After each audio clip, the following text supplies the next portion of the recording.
बिस्मिल्लाहिर्रहमानिर्रहीम। ईरान के सदर कहते हैं जितना दबाव डालेंगे उतना ही शदीद रद्द-ए-अमल आएगा। डोनाल्ड ट्रंप कहते हैं नामालूम जंग कब तक चलेगी। लेकिन जंग के साथ साथ हम देख रहे हैं कि मईशत के ऊपर बड़े गहरे असरात हो रहे हैं। तेल की कीमतें खित्ते के अंदर भी बढ़ेंगी, पाकिस्तान में तो बढ़ चुकी हैं, और तेल की आलमी मार्केट के अंदर कीमतें जब बढ़ेंगी तो उसका इम्पैक्ट क्या होगा, पाकिस्तान उससे कैसे नबरद आजमा होगा। लेकिन उससे पहले अगर देखें तो अस्करी एतबार से ये जंग कौन जीत रहा है। फिर दो सवाल मेरे जहन में और भी थे कि जो मैं ज़रूर पूछूंगा, क्योंकि मेरे मेहमान का ताल्लुक एयरफोर्स से है, पाक फ़िज़ाइया से है। तो दो सवाल बड़े इंपॉर्टेंट हैं कि आखिर अमेरिका जो जहाज़ बनाता है उसमें 2 या 3 अहम जहाज़ जिसको F-15 के नाम से जाना जाता है वो कुवैत में तबाह कैसे हो जाते हैं। ये एक बड़ा अहम सवाल है, क्योंकि F-15 बहुत ही महफूज किस्म का एक तैयारा था कि जिसके हादसात की तादाद बहुत ही कम है। आखिर हुआ क्या, इसका भी जायज़ा लेंगे। और साथ साथ हिंदुस्तान में भी एक वाक़या हुआ कि जहाज़ एक तबाह हुआ। इससे पहले हिंदुस्तान में भी जहाज़ बड़ी तेज़ी से तबाह हो रहे हैं। Su-30 जहाज़ तबाह हुआ, जिसके बारे में पायलट के बारे में बताया गया है कि वो मार्के हक में पाकिस्तान के खिलाफ हमलावरों में शामिल था। बहरहाल हुआ क्या, कैसे हुआ, मेरे साथ मौजूद है air commando retire Khalid Chishti साहब। चिश्ती साहब, बहुत शुक्रिया आपके वक्त का। सर, इस वक्त अगर सूरत-ए-हाल देखें तो जंग किसी तौर पर थमने का नाम नहीं लेती। अगर सुबह ही ट्रंप का बयान देखें तो ट्रंप ये फरमाते हैं कि जी जंग कब तक जारी रहेगी वो कुछ कह नहीं सकते। तो अगर एक मिलिट्री असेसमेंट आप करें तो अब तक किसका क्या नुकसान हुआ, क्या चीज़ इस जंग से वापस जाने के ऊपर मजबूर करेगी अमेरिका को। जो ये बात कही जा रही है कि वो उनका भी जो है वो सारा जो बैकअप था वो ड्रेन हुए जा रहा है, जिसको हम कह सकते हैं कि जो एयर डिफेंस सिस्टम का और बाकी चीज़ों का बैकअप जो उनका साथ साथ उनका और उनके इत्तेहादियों का ड्रेन हो रहा है। तो अब इस वक्त क्या नज़र आ रहा है, आपकी असेसमेंट क्या है कि जंग कब तक जारी रहेगी, कौन इसमें जो है वो ज़्यादा नुकसान वाली तरफ है। जी फवाद साहब, बहुत शुक्रिया। बुनियादी तौर पे देखिए, इसके अंदर अमेरिका का इतना पलड़ा भारी था मिलिट्री पॉइंट ऑफ व्यू से, स्ट्रक्चर पॉइंट ऑफ व्यू से, सराउंडिंग जितने मुल्क हैं ईरान के, उनकी logistic support, military support, air operations, हर तरह से उनकी मिलिट्री कोई जो आर्सेनल था वो कहीं ओवरवेलमिंग था ईरान की निस्बत। लेकिन जो पिछले तकरीबन 7-8 दिनों में मैं देख रहा हूँ, ये मुझे लगता है कि अमेरिका के लिए ये बहुत बड़ा अनप्लेजेंट सरप्राइज साबित हुआ अटैक करना। देखिए, 20 साल से नेतन्याहू हर आने वाले प्रेसिडेंट को ये कन्विंस करने की कोशिश कर रहा था कि आपको हमला कर देना चाहिए ईरान पर, क्योंकि ईरान का मसला ही बहुत ज्यादा कॉम्प्लिकेटेड है। ईरान खुदा न खास्ता कोई इस इलाके का जिन बना हुआ है, जैसे किसी जमाने में सद्दाम हुसैन को बनाया गया था। तो ये एक हाइप क्रिएट हर आने वाले प्रेसिडेंट के साथ नेतन्याहू करता आ रहा था, लेकिन वो शायद वाइज थे, उन्होंने बात नहीं मानी। और अब प्रेसिडेंट ट्रंप आके फंस गए हैं। शायद वो जिस तरह खुशामद पसंद करते हैं अपनी तारीफें करवाना, उनकी तारीफ करके शायद उनको ट्रैप किया गया है। लेकिन तारीफें या मैनिफेस्टेशन मिलिट्री का ऑन कार्ड और होता है, लेकिन उन्होंने जो मिस कैलकुलेट किया है वो मेरा ख्याल है ईरान के जो रिजॉल्व और हिम्मत है।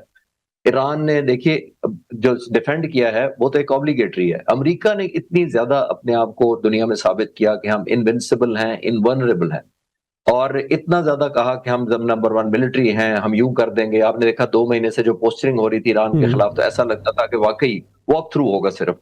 और शायद इसी तरह की इंप्रेशन प्रेसिडेंट ट्रंप को बताई गई होगी।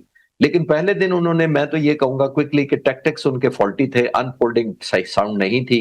पहले दिन आप लीडरशिप को एलिमिनेट नहीं करते। पहली बात, अगर आप इतना हौसला रखते हैं कि आप एलिमिनेट कर देंगे सारों को चंद दिनों में, तो लीडरशिप को आपको सरवाइव कराना होता है, उसी को आपने सरेंडर कराना होता है, उसी से लोगों की विल टूटती है, उसी ने लोगों को कन्विंस करना होता है कि हम हार गए हैं, हम हथियार फेंक दें। वो तो रही नहीं पर्सनैलिटी। ये नंबर 1 फॉल्टी था। नंबर 2, उन्होंने ये क्या किया कि 50 लीडरशिप जो शहीद किए, उनका ख्याल ये था कि हम एक वैक्यूम क्रिएट कर रहे हैं लीडरशिप का और लोग सड़कों पर आ जाएंगे। लोग सड़कों पर नहीं आए। और अफसोसनाक बात जिससे मैं हैरान हुआ, बल्कि as a student of air power, बुनियादी तौर पे देखिए, जब आप अनफोल्ड करते हैं तो आपको एंड ऑब्जेक्टिव डिफाइन करना होता है आपने।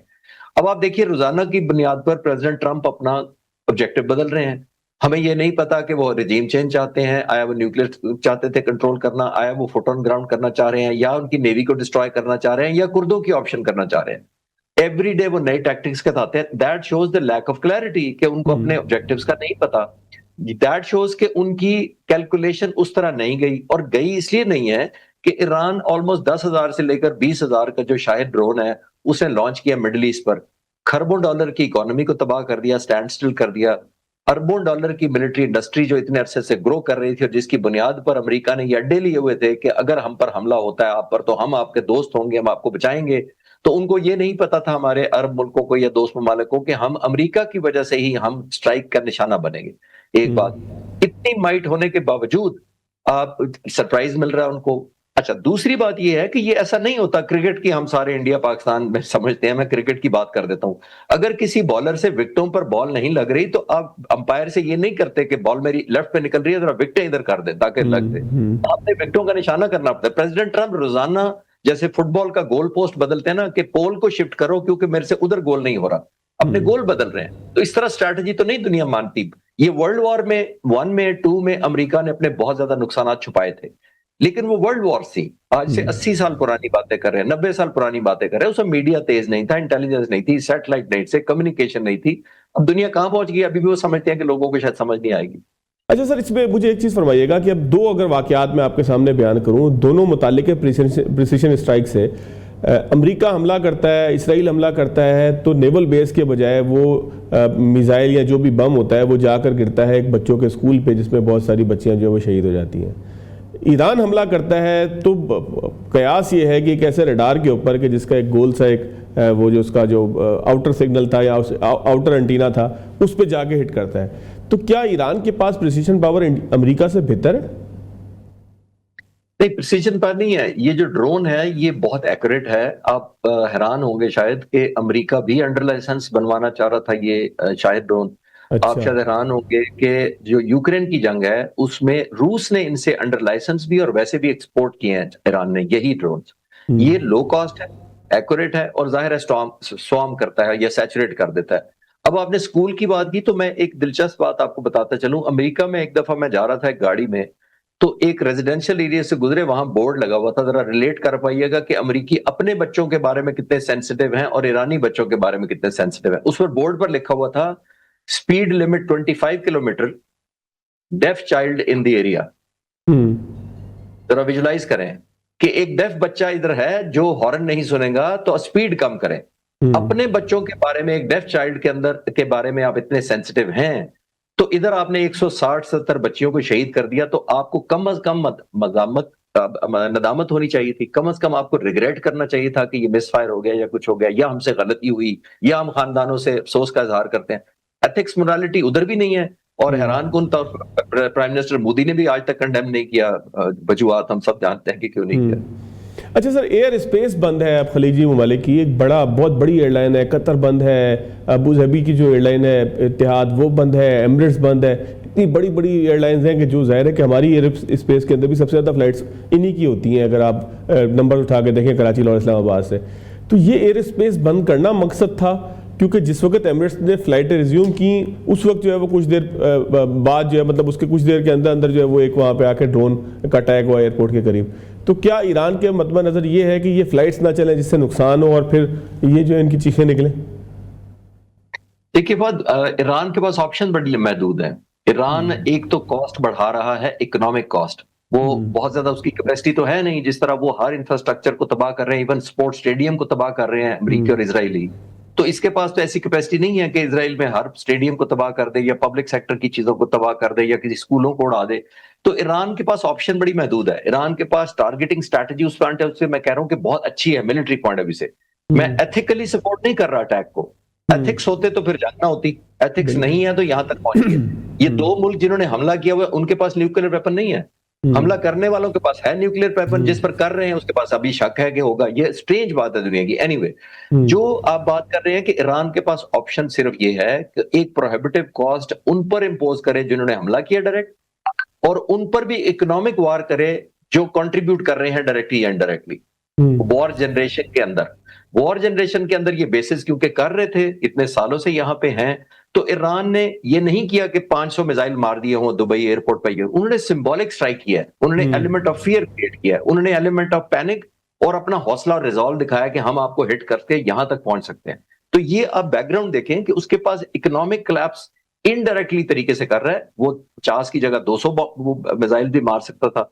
और अमेरिका ने बड़ा सेलिब्रेट किया परसों के जनाब 85% ड्रोन की फायरिंग में कमी आ गई है। तो मैं उस पर हंस रहा था कि ईरान को जरूरत क्या है, अगर उसने एक एयरपोर्ट बंद करना है तो वो एक दिन उसने पैनिक क्रिएट किया, उसके बाद अगर वो कंटिन्यूस रोजाना की बुनियाद पर क्यों करे? उसको पता है कि ये फ्लाइंग यहां से नहीं हो सकती, एयरलाइनें ग्राउंड हो जाएंगी, इकोनॉमिक लॉस हो जाएगा। आई थिंक ईरान अपने मकसद में मिनिमम फोर्स अप्लाई करके मैक्सिमम इकोनॉमिक बेनिफिट अपने लिए लेने के लिए कामयाब हो गया।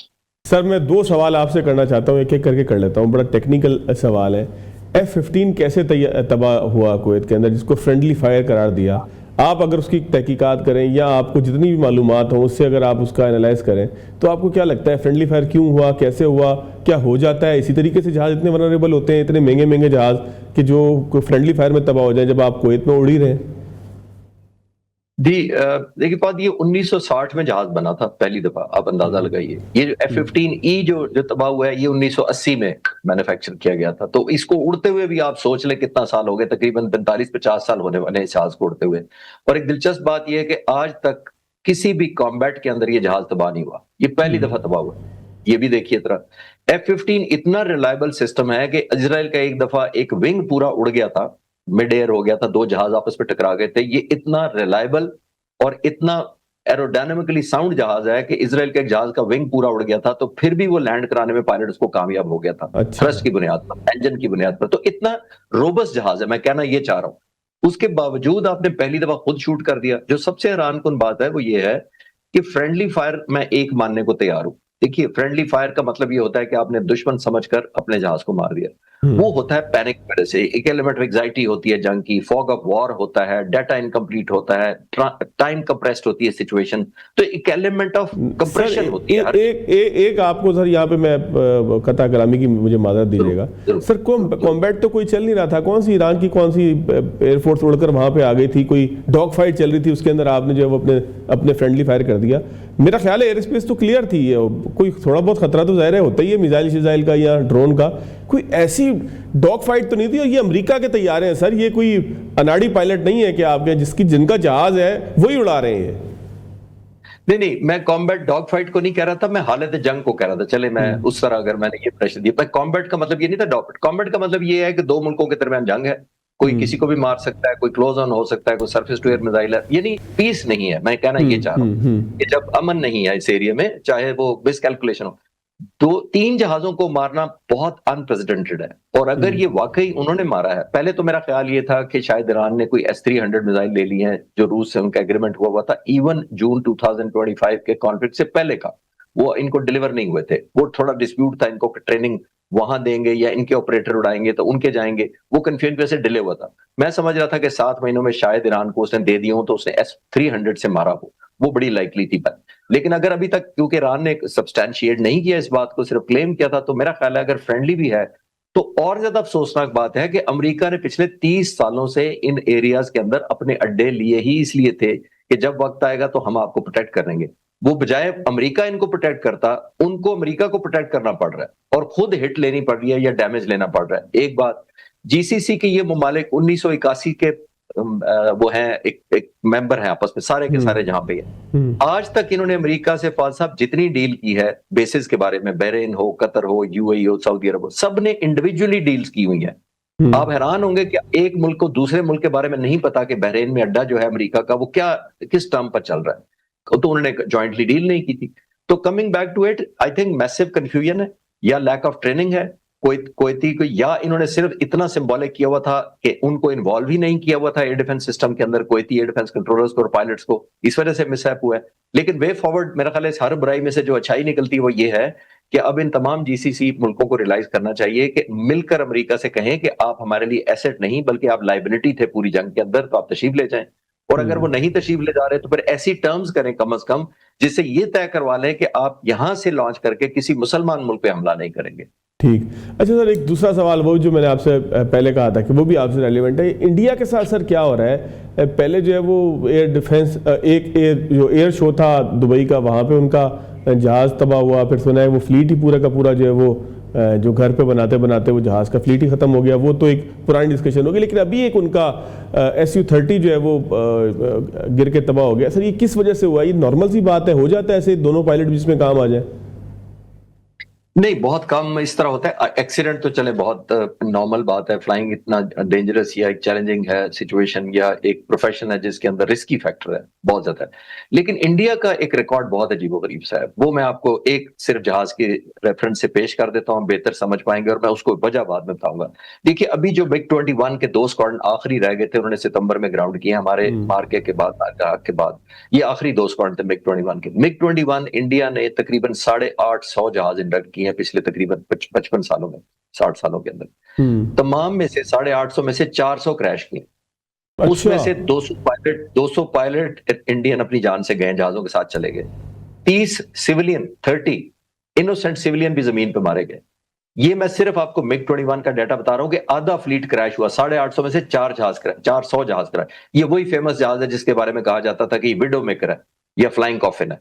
तो अब मैं लिंक कैसे कर रहा हूं, मैंने क्यों मिसाल दी है, मैं इसलिए अच्छा सर, मिसाल दी है ये भी फरमाइएगा कि ये जहाज और नेशंस इस्तेमाल करी हैं, क्या वहां पर भी इतना ही रेट है फैटल?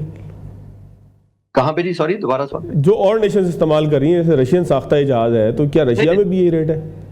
नहीं, मैं बिल्कुल रेट नहीं है, दुनिया में भी नहीं है। SU-30 बड़ा पोर्टेंट जहाज है। मैं अब उस पे आ रहा था, जो मैंने मिसाल मिग 21 की दी थी, मैं लिंक करना चाह रहा था कि ये एक्सीडेंट बाकी जहाजों पे क्यों थे। हुआ ये है कि इंडियन गवर्नमेंट की तरफ से अप्रूव्ड 43 स्क्वाड्रन की एयरफोर्स है, इंडियन एयरफोर्स। इस वक्त उनके पास कोई 32-33 मुश्किल से स्क्वाड्रन है, यानी वो डिप्लीट होते जा रहे हैं क्योंकि तेजस ऐड नहीं हुआ। तेजस ने तकरीबन 300-400 जहाज बन के रिप्लेस करना था, वो नहीं आया, तो जहाज नए ऐड नहीं हुए, तो स्क्वाड्रन रिटायर होते गए। इसी वजह से मुझे लगता है कि इंडियन एयरफोर्स में एक कल्चर बन गया कि आप किसी तरह कैनुलाइजेशन करके, स्पेयर पार्ट्स बदल के, अगर आज इसका लैंडिंग गियर खराब है तो दूसरे जहाज का जिसका इंजन उतरा हुआ है उसका पहिया दूसरे में लगा दें।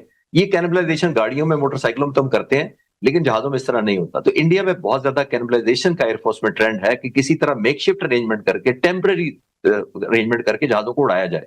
उससे सेफ्टी कॉम्प्रोमाइज होती है, स्पेयर पार्ट्स टाइम पे नहीं बदलते, बहुत ज्यादा एक मेंटेनेंस के अंदर इजी लिया जाता है कि इस पे एक्सटेंड करके चला दें। जिसका इंजन 100 घंटे बाद ओवरऑल होना था, उसको 125 पे कर दिया क्योंकि इंजन अवेलेबल नहीं है, तो उसी को उड़ाते रहे। तो जब आप एक प्रैक्टिस के तौर पे करना शुरू कर दें या ऑफिशियली ऑथराइज कर दें, तो वो एक न्यू नॉर्म बन जाता है, जिसकी वजह से आपकी मेंटेनेंस कॉम्प्रोमाइज हो जाती है। तो आप हैरान होंगे कि इंडिया की overall serviceability is close to 55 to 58%, जिसका मतलब ये है कि अगर उनके एयर बेस पर 100 जहाज होंगे तो किसी एक गिवन टाइम पर तकरीबन 55-58 जहाज जंग के लिए तैयार होंगे, बाकी मेंटेनेंस पर होंगे या ग्राउंडेड होंगे। तो ये इटसेल्फ आपको हेल्थ बताती है एक फ्लीट की, इतनी ज्यादा मेंटेनेंस इंसेंटिव एयरफोर्स है, जिसकी वजह से कॉम्प्रोमाइजेस हो जाते हैं। और उसकी बैकग्राउंड वजह वही है जो मैंने बताया कि जहाजों ने इंडक्ट नहीं किया। तेजस जहाज जो इस वक्त 40 सालों में 40 जहाज है, पाक सजाइया ने, मैं कई दफा बात कर चुका हूं, 40 सालों नहीं 30 साल बाद शुरू किया था, अब हमारे पास तकरीबन 200 के करीब JF-17 थंडर है। तो ये फर्क है दोनों एयरफोर्स। बहुत शुक्रिया सर आपके वक्त का। नाज़रीन एक ब्रेक लेंगे, ब्रेक के बाद आगे चलेंगे। ब्रेक के बाद खुशामदीद। डॉक्टर शाहिद हसन सिद्दीकी साहब मेरे साथ में। डॉक्टर साहब बहुत शुक्रिया आपके वक्त। डॉक्टर साहब सवाल ये पैदा हो रहा है कि पाकिस्तान ने 55 रुपए फी लीटर पेट्रोल की कीमतों में इजाफा तो कर दिया, लोग परेशान हैं, इसके माशी असरात सर आने वाले दिनों के अंदर आपको क्या दिख रहे हैं? क्या पाकिस्तान के पास कोई और ऑप्शन मौजूद था? क्योंकि लोग ये सवाल करते हैं कि हमारे पास ये ऑप्शन इसलिए मौजूद था कि पेट्रोल की हुकूमत कहती है कि 20-25 दिन के ज़खायर थे, कीमत बढ़ाकर आपने जो है उन ज़खायर को भी जो है वो उतने ही पैसे दे दिए कि जितने बाद में आने थे।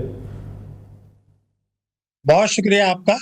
देखिए, ये मसला इस वक्त जो पाकिस्तान को दरपेश है वो सिर्फ मईशत या महंगाई का नहीं है, बल्कि इन दोनों से कहीं ज्यादा कौमी सलामती का मसला है, नंबर एक। दूसरी, ये बात आपकी बिल्कुल सही है, ये स्टॉक तो हमारे पास पुराना था और खुद वज़ीर-ए-आज़म ये कह चुके हैं कि टैक्सों की बद में 15,000 अरब रुपया सालाना कम वसूल हो रहा है। तो अगर वो हुकूमत चाहती तो वो आवाम को इस बोझ से बचा सकती थी, लेकिन उससे अशराफिया नाराज हो जाता है। मगर मसला इस वक्त जो संगीन तरीन है, जो मेरे ख्याल से पाकिस्तानी कौम को सोचना होगा, वो ये है कि मैं आपको रिकॉर्ड पे बता रहा हूँ कि पिछले 5 बरसों से जुलाई 2021 में जब अमेरिका ने तालिबान से मुफाहमत की थी और उसके नतीजे में अचानक अपनी फौजें वहां से निकाल ली थी, तो मैंने 1 दर्जन से ज्यादा दफा कहा है और लिखा है इन बरसों में कि ये मुफाहमत के नतीजे में अफवाज का इनफला है अमरीकी, ये अमेरिका की शिकस्त नहीं है। उन्होंने एक हिकमत अमली अपनी तब्दील की है, लेकिन मकासद वही हैं, बल्कि पहले से ज्यादा इस्तेसाली हो गए हैं। ये तो बिल्कुल वाज़ेह तौर पे है। और ये भी मैंने कहा था कि इस जंग का दायरा अब जो है वो अफगानिस्तान से बाहर होगा, इसका फोकस बाहर होगा। और ये कि ये फैसला अमरीकी हुकूमत कर चुकी है कि ये जो दौर अब है, ये 9/11 के बाद का इंतहाई अहम और इंतहाई फैसला कुन दौर है। ये तमाम चीजें रिकॉर्ड पर मौजूद हैं, तहरीरी शक्ल में भी। और उसमें मैंने ये बताया था कि इस वक्त अब ये जो जंग अमेरिका ने शुरू की है, वो इसका सबसे बड़ा मकसद ये है कि ग्रेटर इसराइल क्या जो उनका मज़मूम मकासद है उसमें रंग भरना اور اس کے لیے لازمی یہ ہے کہ جو ہمارے اسلامی ممالک ہیں مشرق وسطیٰ کے تیل کی دولت سے مالا مال، ان کو کچھ حصے سے محروم کر کے اس کو اسرائیل کو دینا. اور یہ اسلامی مملکتیں اس بات کو اچھی طرح سمجھتی ہیں کہ یہ امریکہ کا عام ترین مقصد ہے. دوسرا ان کا مقصد یہ تھا کہ تیل کی دولت سے مالا مال یہ ممالک ہیں اور دوسرے اسلامی ممالک، ان میں آپس میں جو اختلافات کو ہوا دینا، بلکہ ان میں آپس میں جنگی کیفیت پیدا کر دینا. اسی لیے امریکہ نے وہاں ہتھیار چھوڑے تھے کہ افغانستان میں، تاکہ وہ دہشت گردوں کے ہاتھ میں لگیں. اور میں نے جولائی 2021 میں یہ لکھا تھا کہ پاکستان اور افغانستان کے درمیان تعلقات خراب ہوں گے، کشمکش ہوگی، اور پاکستان میں دہشت گردی کی وارداتیں بڑھائی جائیں گی. تو اور اس کا ایک بڑا اہم ترین مقصد جو میں تواتر سے کہہ رہا ہوں وہ یہ ہے کہ اسلامی جمہوریہ ایران کو جو ایک بڑی ریزسٹنس ہے امریکہ کے ہمارے، اس کو ممکنہ حد تک نقصان پہنچانا اہم ترین مقصد ہے. اب اس میں ایک مقصد شامل ہوا ہے مزید، اور وہ یہ ہے کہ ایران کی حکومت کو تبدیل کرنا. الحمدللہ امریکہ کو اس میں شکست فاش ہو گئی اور وہ مقصد وہ حاصل نہیں کر سکے گا. مگر اس کے بعد میں نے یہ کہا تھا، اس کے بعد امریکہ کو چونکہ ابھی ہماری مدد کی ضرورت ہے، اس لیے وہ ہم سے کام لے گا، لیکن آخر کار لازماً اس کا ہدف اسلامی جمہوریہ پاکستان، اس کی طاقتور فوج، اس کا بہترین مول وقوع، جس کی وجہ سے ہماری سرحدیں چین، افغانستان اور ایران سے ملتی ہیں، وہ ہوگا. اور تیل کی دولت سے وہ ہمارے جو جوہری قوت ہے، اور پاکستان کا اسلامی تشخص ہے، میزائل کا ہمارا پروگرام ہے، اور ہماری جرأتوں کو اس طرح تبدیل کرنا کہ خدا نخواستہ ہماری سرحدیں ان تین ملکوں سے نہ ملیں. یہ امریکہ کے واضح مقاصد ہیں. چنانچہ میرا کہنا یہ تھا کہ اس وقت بھی پوری قوم لگی ہوئی ہے کہ مہنگائی کا کیا ہوگا، سامان کیا ہوگا. سوال تو صرف یہ پیدا ہو رہا ہے کہ بھائی آپ رہیں گے تو سب کچھ ہوگا. تو کیا یہ اللہ تعالیٰ نے ہم پاکستان کو ایک مہلت نہیں دی ہے کہ بھائی آپ کے امریکہ کے مقاصد واضح ہیں؟ 2017 میں ٹرمپ نے جو پاکستان کے خلاف بیانات دیے تھے، اس نے خیالات خراب زہریلے بیانات تو ہندوستان کی حکومت اور مودی نے بھی نہیں دیے. یہ ریکارڈ کا حصہ ہے. تو کیا اس وقت ہم سیاسی جھگڑوں میں اور ان باتوں میں جو تیل بڑھ گیا، پیٹرول بڑھ گیا، کیا اس بات میں بھی غور کریں گے کہ کیا عوام کو اس تکالیف سے بچایا جا سکتا تھا، بچانا چاہیے تھا؟ اور یہ جو خطرات پاکستان پر منڈلا رہے ہیں وہ ان سے کیسے بچا جائے جس سے ملک کی سلامتی. یہ بات میں اس لیے کہہ رہا ہوں کہ آج میں پوری ذمہ داری سے یہ کہنا چاہتا ہوں کہ پاکستان کی معیشت کو جو جتنی نازک صورتحال ہے، اور ہماری گردن جس طرح اس وقت دنیا کے ہاتھ میں دے دی گئی ہے کہ جب چاہیں ہماری معیشت کو تباہ کر دیں، اتنا خطرناک صورتحال کبھی نہیں تھی. بالکل واضح ہے. آج جو ہمارا جو ریزروس ہیں اس میں دو دوست ممالک کے ایسے پیسے بھی ہیں کہ اگر وہ نکال لیے جائیں یا امریکہ ان پر دباؤ ڈال کے نکال لیں، دوست ملک ہمارے جو ہیں مشرق وسطیٰ کے، تو ہم ڈیفالٹ کی پوزیشن میں چلے جائیں گے. اگر FATF جو ہے ان ملکوں پر دباؤ ڈالے کہ بھائی آپ یہ جو پاکستان کو پیسے بھیج رہے ہیں ریمیٹنسز، وہ 111(4) کے تحت یہ تو منی لانڈرنگ ہے، یہ نہیں آپ کر سکتے. یا امریکہ ان ملکوں پہ دباؤ ڈالے کہ یہ پیسے جو ہے دہشت گردی میں استعمال ہو رہے ہیں، تو خدا نخواستہ ریمیٹنسز پر جتنا انحصار بڑھایا ہے دانستہ ان برسوں میں، وہ آگ سے کھیلنا ہے. یہ اتنا بڑا خطرہ ہے جو میری روح کانپ جاتی ہے کہ ہم کیا کر رہے ہیں. ایک اور بڑا خطرہ یہ پیدا ہو گیا کہ بینکوں نے وہ کچھ کیا جو شاید بھارت نے پاکستان کے ساتھ نہیں کیا تھا. اگر 14,000 ارب روپے کے قرضے ہیں جو انہوں نے صنعت، تجارت، زراعت، مائکرو فائنانس کے لیے دیے، اور 38,000 ارب روپے کے حکومتی تمسکات میں لگا دیے بیشتر. میں ایک بات پوچھنا چاہتا ہوں کہ کیا پوری دنیا میں کوئی ملک ایسا ہے جہاں اتنی زیادہ سرمایہ کاری کر دی گئی ہو، اور وہ بھی بجٹ خسارے کے لیے؟ اور اگر آج IMF یہ کہتا ہے، ابھی تو نہیں کہے گا کیونکہ امریکہ ہماری حمایت کر رہا ہے، لیکن جب ہمیں وہ جو ہے وہ تنگ کرنا چاہے اور یہ کہہ دے کہ یہ ملکی قرضے جو آپ نے 38,000 ارب کے کر لیے ہیں، آپ تو اس کا سود بھی نہیں دے سکتے، تو ان کو بھی ریشیڈول کرا لیں، بیرونی تو آپ کرتے ہیں، تو پاکستان کا کیا ہوگا؟ میں ایسے آپ کو متعدد مثالیں دے سکتا ہوں. تو میں یہ کہنا چاہتا ہوں کہ ان خطرات کو چھوڑ کے پیٹرول کی باتیں کرنا وہ عوام کی ضرورت ہے، لیکن وہ میں بات یہ کہنا چاہتا ہوں کہ حکومت کو چاہیے کہ 15,000 ارب روپے جو ٹیکسوں کی چوری ہو رہی ہے اس پر قابو پائے. تقریباً 900 ارب روپے تو چند مہینے میں مل سکتے ہیں. وہ اثاثے جن کی تفصیلات حکومت کے پاس ہیں اور جو پاکستان کے اندر موجود ہیں، بانڈ ہیں، پراپرٹی ہیں، گاڑیاں ہیں، ڈپازٹس ہیں، ان پر تو کم سے کم ٹیکس لے لیں ان کے قانون کے تحت، لیکن وہ بھی نہیں کرنا چاہ رہے. تو یہ آگ سے کھیلنے والی بات جو ہے مگر جو سب سے اہم بات جو میں کر رہا ہوں اس کا لباب، ہمارے فیلڈ مارشل صاحب نے بار بار کہا، بالکل صحیح کہا، معرکہ حق بنیان مرصوص. ہم نے جو شکست سے فاش دی ہے کہ بنیان مرصوص میں اللہ تعالیٰ نے کیا فرمایا ہے، ذرا پڑھ تو لیں. آیت نمبر 4 سورہ صف میں کہا کہ اللہ ان لوگوں سے محبت کرتا ہے جو اللہ کی راہ میں سی پھیلائی دیوار بن جاتے ہیں. ہماری فوج بنی، قوم بنی، پولیس بنی، عوام بنے، ہمیں اللہ تعالیٰ نے فضا نصیب کر دی. لیکن آگے چل کے کیا کہا ہے اس کا بات کرتے میں ہم شرما رہے ہیں کہ نہیں کرنا چاہتے. آیت نمبر 11 میں کہا کہ ٹھیک ہے آپ نے یہ قربانی دے دی، اب آپ مال کی قربانی دیں، اور مشروط کر دیا ہے کہ اگر یہ آپ کو قربانی نہیں دیتے تو آگے چل کے بتایا گیا کہ نصر من اللہ فتح قریب آپ کو نصیب نہیں ہوگا. اس دوران میں کیا ہوا؟ تاجروں نے مراد لے لی، صنعتکاروں نے مراد لے لی، برآمد کنندگان نے لے لی، بینکوں نے اپنا منافع کما لیا. یہ جو استحصال ظلم کا نظام ہے، تو یہ بنیاد مرصوص کی آیت کے آگے چل کے بھی غور کریں. مجھے اس پہ خوف آ رہا ہے. اللہ تعالیٰ نے ہمیں کامیابی دی، لیکن اب ہم جس کا اس طریقے سے فائدہ اٹھا رہے ہیں طاقتور طبقوں کو، اگر اللہ تعالیٰ کا غضب جوش میں آ گیا تو پاکستانی قوم اور امت مسلمہ کا کیا ہوگا؟ یہ بات میں اس لیے کہنا چاہتا ہوں. ایک طرف ٹیکسوں کا استحصالی نظام، ایک طرف پیٹرول مصنوعات کی قیمتوں میں غیر ضروری اضافہ جس سے بچا جا سکتا تھا.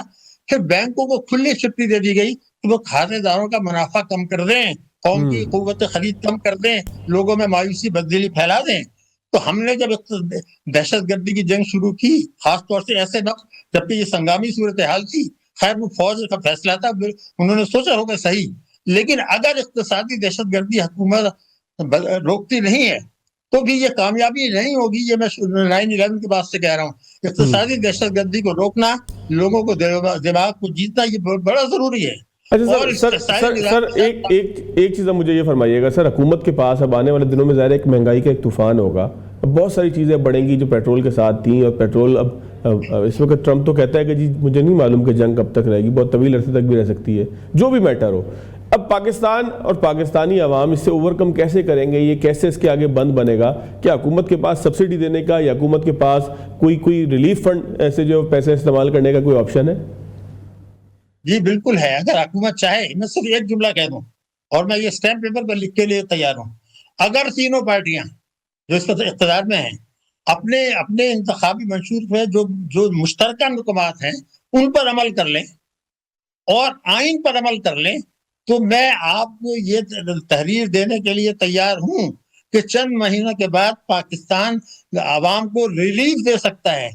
پیٹرول کی مد میں بھی، تعلیم کو بجٹ بھی بڑھا سکتا ہے، لوگوں کو مصیبتیں کم کر سکتا ہے، مائکرو فائنانس کو اور زکوٰۃ کے نظام کو کر کے لوگوں کو روزگار فراہم کر سکتا ہے. لیکن کیا یہ کرنے کے لیے جو سیاسی عزم ہے وہ موجود نہیں ہے؟ میں اعداد و شمار کے ساتھ یہ ثابت کر سکتا ہوں کہ ان وسائل کے ساتھ جو ہمارے پاس موجود ہیں آج بھی، منشور پر عمل درآمد اور آئین اور قانون پر عمل درآمد، پاکستان کو اس لیے بات میں کیوں کر رہا ہوں کہ میرے حساب سے اگلے چند مہینوں میں یا چند برسوں میں خدا نخواستہ جو پاکستان کو نقصانات کا خدشہ ہے اضافی، اس سے کئی گنا زیادہ نقصان ہم سالانہ اٹھا رہے ہیں.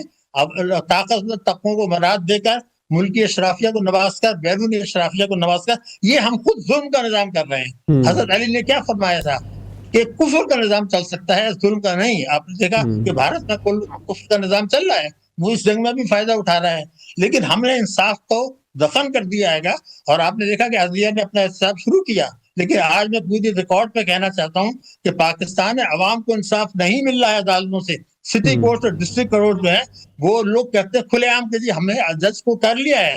کیا ابھی سپریم کورٹ نے بڑا اچھا کیا، ایک جج کو معطل کر دیا. کیا آج یہ نہیں ہو سکتا کہ پچھلے 6 مہینے میں ان سٹی کورٹ اور ڈسٹرکٹ کورٹ میں غیر ایسے فیصلے دیے جا رہے ہیں جو عقل سے بالغ تر ہیں، صرف اس لیے کہ ناجائز مفادات ان کے تھے، اور اس پر ایکشن لیا جائے؟ اللہ تعالیٰ کی ہمیں رحمت آئے گی. انصاف کا نظام قائم کریں، انصاف کا نظام قائم کریں، ظلم کو ختم کریں، اپنے وسائل کو اللہ تعالیٰ کی امانت سمجھیں. میرے ملک کے آج بھی اتنے وسائل ہیں کہ امریکہ کے معاندانہ رویہ جو کہ آئندہ چند برسوں میں ہونے والا ہے، اس کے باوجود اگر ہم آج اپنی اصلاح کر لیں تو ہم امریکہ کے غیظ و غضب سے بچ سکتے ہیں، اسرائیل اور ہندوستان کی جو سازش سے بچ سکتے ہیں. لیکن جو کچھ آج ہو رہا ہے، جو کچھ پچھلے برسوں میں ہوا، میں معافی چاہوں گا، یہ اجتماعی خودکشی ہے، دانستہ اجتماعی خودکشی ہے. اس سے پرہیز اگر نہیں کیا تو خوف آتا ہے. بہت شکریہ سر، آپ کے وقت ہے. ناظرین آج کے پروگرام سے اتنے یاد دیجیے گا. اللہ حافظ.